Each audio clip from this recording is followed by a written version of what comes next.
All right, what's up, everybody? So today I'm gonna do some stainless sand mine.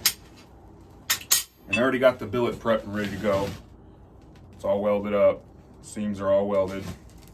I'm using a 1084 for the core, and I'm using 304 stainless because that's all I could get. I understand that 410 or 416 is, ideal, but I know that 304 can be done. So let's get her in the fire and get this thing welded.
That was a lot of fun. That's the in billet. Welded up really nice. But I did cut a piece off of that for a test blade. Because I wish I would have drew the tang out on this, but being that this was my first time, and I got to a point to where I felt like it was solid billet.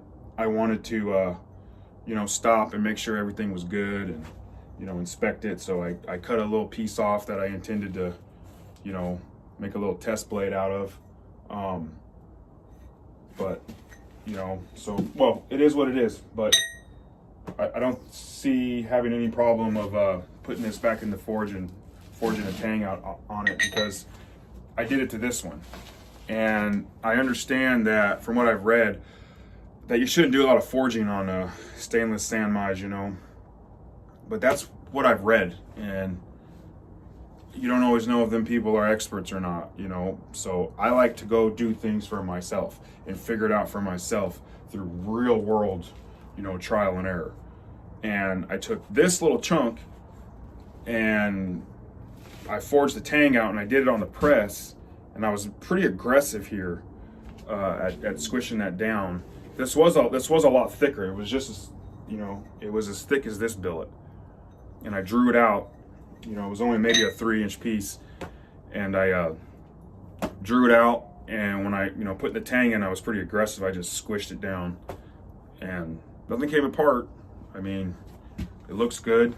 I did this all at a welding heat, like you know, really close to a welding heat is where I, you know, forge this out. And I don't know, everything looks good. I'm gonna profile it and etch it again to make sure it's all good. And I'll probably just grind in my tip there and everything, and you know, we'll go from there. But I think I don't think I'll have a problem with throwing this billet back in the forge and you know, forging the tang on it. But I don't know, maybe you guys know. Maybe you guys can comment and let me know, you know, so that would be great. But anyways, I'm just gonna end the video with that. And again, this is 304 stainless, you know, and again, I've read that, you know, 410 and 416, you know, is ideal. I don't know why that is. I just did 304 perfectly. I don't know if it gives a different etch. I don't know. Again, maybe somebody out there in YouTube land knows and can let me know. But other than that, yeah. I hope y'all enjoyed the video, and I hope you guys have a good day. Take care.